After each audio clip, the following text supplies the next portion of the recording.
apa kabar pemirsa? Semoga selalu sehat dan jangan lupa ya untuk tetap menerapkan protokol kesehatan. Kembali lagi saya Cynthia Rompas akan menemani dalam program Melek Hukum kali ini. Di program kali ini kita akan membahas mengenai perkawinan beda kewarganegaraan atau yang biasa disebut dengan perkawinan campuran. Kenapa sih sebenarnya disebut dengan perkawinan campuran? Karena masing-masing pasangan ini tunduk pada hukum yang berbeda karena memiliki kewarganegaraan yang berbeda. Lalu seperti apa sebenarnya perkawinan beda kewarganegaraan ini? Adakah masalah-masalah yang ditimbulkan dan seperti apa menyelesaikan permasalahan ketika terjadi dalam suatu ikatan perkawinan beda negara ini? Kita tentunya akan membahas bersama Ibu Titing Sugiyarti SHMH, dosen Fakultas Hukum Universitas Pancasila. Halo Ibu Titing, apa kabar? Alhamdulillah Mbak, sehat. Sehat ya Bu Titing. Waalaikumsalam. Jangan lupa protokol kesehatannya Bu Titing. Alhamdulillah. Oke, ya Bu Titing. Melek Hukum kali ini kita kan akan membahas mengenai perkawinan campuran atau orang biasanya melihatnya sebagai perkawinan beda kewarganegaraan. Biasanya antara satu WNI warga negara Indonesia atau dengan negara lain gitu. Sebenarnya apa sih Bu syarat-syarat dalam melakukan ikatan perkawinan ataupun pernikahan dengan mereka yang berbeda kewarganegaraannya, Bu Titing? Oke, terima kasih atas kesempatannya. Sebelum saya menjawab tentang apa syaratnya saja, mungkin para pemirsa di rumah semuanya nanti akan saya sampaikan dulu bahwa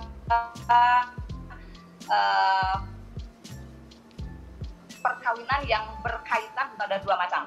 Pertama adalah perkawinan di luar negara Indonesia, kemudian yang kedua adalah perkawinan campuran. Nah, atau perkawinan beda kewarganegaraan. Nah, yang termasuk ke dalam perkawinan di luar negara Indonesia ini adalah termasuk di situ perkawinan yang dilakukan antara baik warga negara sesama warga Indonesia atau antara warga negara dengan warga negara asing tetapi dilakukan di luar negeri. Itu satu. Kemudian yang kedua, perkawinan beda warga negara itu termasuk adalah pasal di dalam Undang-Undang Perkawinan merupakan suatu perkawinan yang dilakukan oleh dua warga negara yang berbeda, satu warga negara Indonesia dan satu warga negara asing. Nah, adapun untuk melangsungkan atau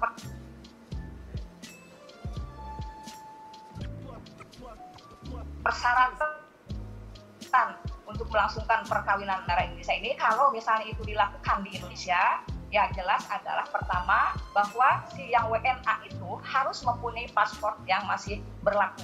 Kemudian yang kedua, WNA tersebut harus meminta surat pengantar dari negara yang bersangkutannya untuk melakukan suatu izin nikah.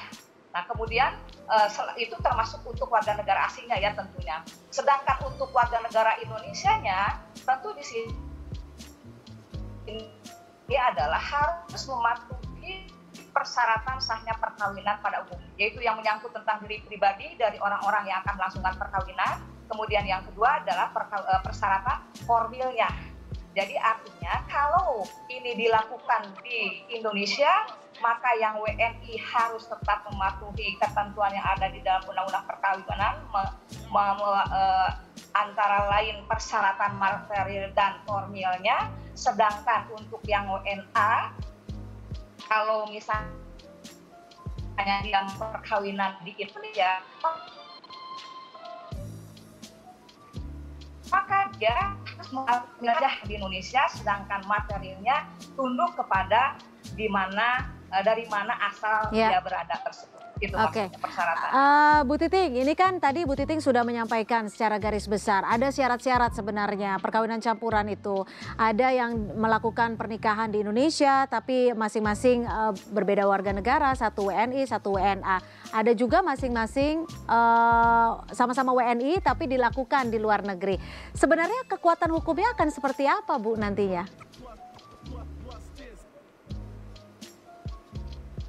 Ya, kekuatan hukumnya sama seperti itu. Jadi kalau misalnya tadi saya katakan kalau misalnya perkawinan antar warga negara itu dilakukan di luar negeri, ya, saya luar negeri ini misalnya antara WNI dengan WNA, maka untuk yang WNI tetap dia harus memenuhi persyaratan materialnya.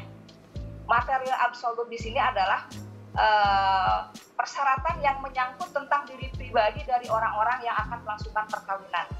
Ya, misalnya ada kesepakatan, ada batas usia, kemudian ada azas monogami, ada izin pernikahan, ada masa iddah dan sebagainya. Kemudian juga harus memenuhi persyaratan yang lainnya tentu yang diatur dalam ketentuan undang-undang. Nah, akan tetapi untuk yang formalnya atau formilnya, misalnya formil di sini adalah melakukan pemberitahuan kepada pegawai pencatat, datang sendiri kan seperti itu.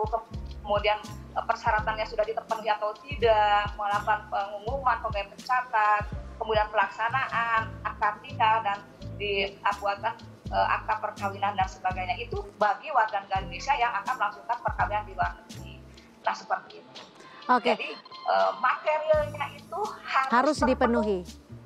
Harus memenuhi syarat material. Sedangkan untuk yang formilnya, materialnya. Sedangkan yang formilnya tunduk kepada hukum di mana perkawinan tersebut akan dilangsungkan. Misalnya WNI tinggal di Inggris, kemudian akan melangsungkan perkawinan dengan orang Inggris. Berarti yang materialnya untuk WNI harus mematuhi undang-undang perkawinan. Sedangkan formilnya, tata caranya, pelaksanaannya, prosedurnya harus mematuhi hukum di mana perkawinan itu akan dilangsungkan, yaitu di negara Inggris. Itu seperti itu. Oke, berarti dari asas tempat dilakukannya perjanjian pernikahan. Secara singkatnya seperti itu ya, Bu Titin? Ya. Itu yang formilnya ya mengikuti di sana, tapi materialnya tetap kita sebagai warga negara Indonesia harus mematuhi keberadaan daripada undang-undang tersebut. Ini dasar hukumnya di dalam pasal 16 AB ya, atau dalam hukum perdata internasional dinyatakan seperti itu. Oke, nah Bu Titin, kadang-kadang kan ini pernikahan campuran. Umpamanya kita akan fokus dulu pernikahannya dilakukan di Indonesia, tapi dengan dua warga negara yang berbeda. WNI dan WNA. Lalu nanti mereka akan tunduk dengan hukum yang mana? Tapi tetap bersama kami di Melek Hukum.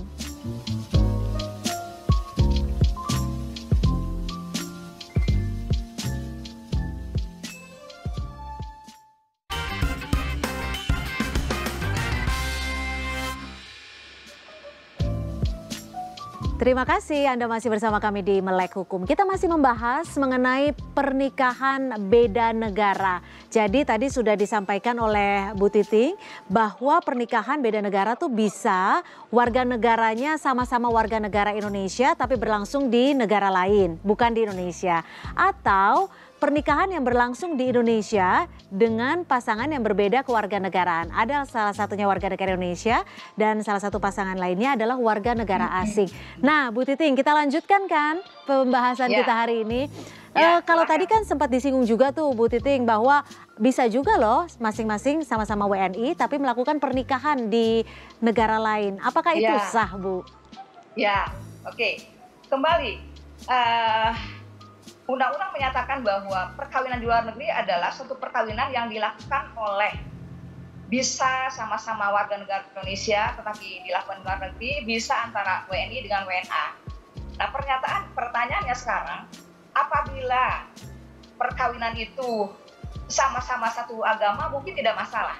Tetapi bagaimana yang menjadi masalah itu adalah kalau perkawinan itu dilakukan karena perbedaan agama. Jadi di sini ada penyelundupan hukum, itu yang jadi diperbolehkan. Jadi perkawinan baru dianggap sah apabila dilakukan menurut hukum agama dan kepercayaan masing-masing, dan perkawinan harus dicatat ya. Nah itu seperti itu, dan diuntuh ke dalam pasal 8, adanya larangan perkawinan beda agama. Oke. Di satu sisi Bu Titin, masyarakat Indonesia mendasari ikatan perkawinan adalah untuk mengikat rasa saling cinta, bukan hanya berdasarkan agama. Lalu ketika pernikahan itu dilaksanakan di negara lain, apakah hal-hal yang akan terjadi selanjutnya setelah pernikahan tidak sah secara hukum? Ya, begini Mbak, ini yang menjadi masalah. Seandainya mereka melangsungkan perkawinan di luar negeri dengan dasar untuk mensahkan perkawinan beda agama, jelas itu melanggar pasal 16 AB dan melanggar pasal 2 Yungto pasal 8 Undang-Undang Perkawinan. Nah, begitu pulang ke Indonesia karena dia berselubung ya di bawah naungan perkawinan di luar negeri, ayat 2-nya dikatakan bahwa 1 tahun setelah melangsungkan perkawinannya harus pulang, didaftarkan. Nah, jadi dengan didaftarkan itu konotasinya atau pendapat seolah-olah bahwa itu dilegalkan. Didaftarkan ke catatan sipil gitu ya, Bu? Ke catatan sipil seperti itu. Seakan-akan dilegalkan, tapi ini tidak. Ya, tapi ini tidak legal artinya, tidak sah. Sebetulnya tidak sah sebetulnya seperti itu. Tapi kenyataannya seperti itu di Indonesia itu. Oke, kita balik dulu, Bu. Ketika pernikahan dilakukan di luar negeri, itu sah tidak? Ketika sama-sama warga negara Indonesia? Sah, selama warga negara Indonesia itu melaksanakan persyaratan sahnya perkawinan, yaitu syarat yang materialnya. Dilaksanakan syarat materialnya, syarat yang menyangkut tentang diri pribadi dari orang-orang yang akan melangsungkan perkawinannya dilaksanakan oleh para pihak warga negara Indonesia, sah. Nah, sedangkan sahnya yang lainnya adalah prosedurnya, tata caranya, mereka itu mematuhi hukum di mana perkawinan itu dilangsungkan. Itu sudah sah, Mbak. Tapi kalau yang seperti tadi saya katakan, bahwa mereka melangsungkan perkawinannya karena berdasarkan adanya perkawinan beda agama, yaitu jelas-jelas melanggar ketentuan pasal 16 AB, Yungto pasal 2 dan pasal 8 Undang-Undang Perkawinan. Oke, tapi itu kan akan menjadi tidak sah jika pihak lain bisa membuktikan bahwa pernikahan dilangsungkan hanya karena untuk melonggarkan syarat perbedaan agama. Ya. Ketika tidak bisa dibuktikan artinya sah? Apabila tidak dibuktikan di Indonesia? Artinya apabila tidak bisa dibuktikan bahwa tujuan utamanya untuk mensahkan pernikahan beda agama? Ya, mereka pulang ke Indonesia memperlihatkan bukti otentiknya dalam hal bahwa dia ada surat pernyataan bahwa dia sudah melangsungkan suatu perkawinan. Catatan sipil bukan menikahkan, hanya mencatatkan saja, Mbak. Ya. Oke, nah Bu Titing, ketika ada kasus seperti ini kan sebenarnya sudah kisah lama ya, sudah bertahun-tahun ini banyak terjadi di Indonesia. Lalu ketika ada sengketa pernikahan, ada perceraian, apakah ini juga menggugurkan pernikahan yang sebelumnya sudah ada? Perceraiannya di mana dulu, perkawinannya di mana dulu, Mbak? Ketika pernikahannya tadi kita sebutkan di luar negeri, Bu, dan perceraiannya di Indonesia. Ya, itu tadi, apabila perkawinannya dilakukan di luar negeri, kita kan punya undang-undang, punya aturan khusus, ya, Undang-Undang Nomor 174 dan 16 AB atau Undang-Undang tentang Perdata Internasional. Nah, bagi warga negara Indonesia ya jelas harus mematuhi aturan hukum yang ada, yaitu Undang-Undang Perkawinan. Misalnya perceraian ya tentang perceraian. Perceraian itu apa? Putusnya perkawinan itu kan terdiri dari kematian, kemudian putusan pengadilan dan perceraian dan putusan pengadilan. Alasannya itu juga harus jelas sesuai dengan pasal 39 penjelasan Undang-Undang Nomor 1 tahun 1974. Jadi semua ketentuan yang berkaitan dengan masalah hukum keluarga apabila dia melakukan suatu perbuatan hukum di luar negeri, selama ia sebagai warga negara Indonesia, ya kita tunduk kepada hukum nasionalnya, Mbak. Iya. Karena kita menganut sistem personality, itu seperti itu. Baik, bagaimana dengan ketentuan ius soli dan ius sanguinis? Apakah Bu Titing bisa menjelaskan secara lebih jelas lagi terkait hal ini, Bu Titing? Ya, kalau ius soli itu kan dulu ya, sebelum adanya undang-undang yang baru tentang kewarganegaraan nomor 16 tahun 2006 ya, tanggal 12 tahun 2006. Ius soli itu adalah berazaskan tentang keturunan. Jadi kalau misalnya seorang anak lahir pada saat itu, maka anak itu sudah dengan sendirinya atau otomatis menjadi warga negara ayahnya. Nah, sedangkan kalau ius soli adalah mengikuti di mana tempat kelahirannya, gitu Mbak bedanya.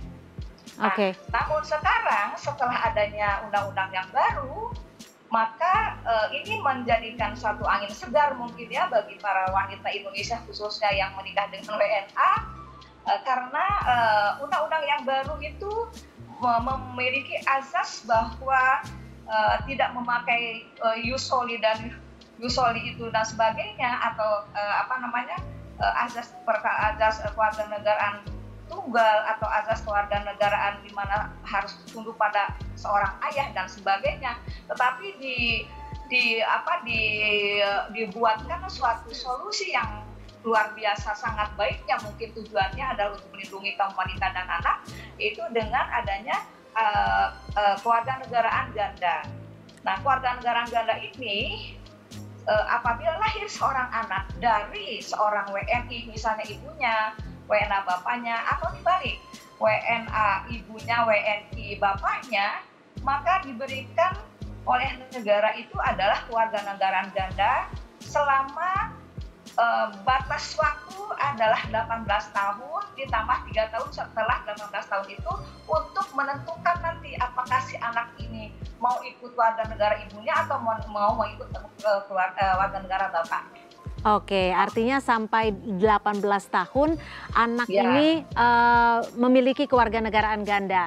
Dan ditambah 3 tahun lagi untuk menetapkan pilihannya ya, mau warga negara Indonesia atau kewarganegaraan asing. Nah, Bu Titing, kita sekarang melihat banyak sekali pernikahan beda kewarganegaraan yang dilangsungkan di Indonesia. Ini kan warga negara masing-masing memiliki aturan hukum yang berbeda. Ketika WNI tentunya kita mengikuti ketentuan hukum yang diberlakukan di Indonesia. Tapi berbeda dengan warga negara asing. Dalam ikatan pernikahan, siapa yang akan lebih didahulukan hukumnya yang ketika terjadi sengketa? Dalam hal terjadi sengketa, itu kembali Mbak, kita mempunyai azas nasionalisme. Jadi apapun itu yang menyangkut tentang keluarga itu kan macam-macam Mbak. Misalnya adanya perkawinan, adanya perceraian, kemudian adanya pembatalan, adanya hak asuh anak dan sebagainya. Nah itu kita berpatok kepada pasal 16 daripada AB itu. 16 AB itu atau namanya hukum perdata internasional itu sumbernya itu dari Undang-Undang Nomor 1 Tahun 1974. Jadi itulah yang dapat kita terapkan terhadap beberapa permasalahan hukum yang ada berkaitan dengan masalah perkawinan warga negara itu. Artinya ketika pernikahan itu terjadi di Indonesia, tunduk pada hukum Indonesia. Betul. Oke. Betul. Nah, bagaimana jika kasusnya sang ayah adalah warga negara asing dan meminta bantuan kepada negaranya untuk membela ia ketika menghadapi kasus hukum? Tapi ini kita bahas dalam segmen selanjutnya, tetap di Melek Hukum. Oke.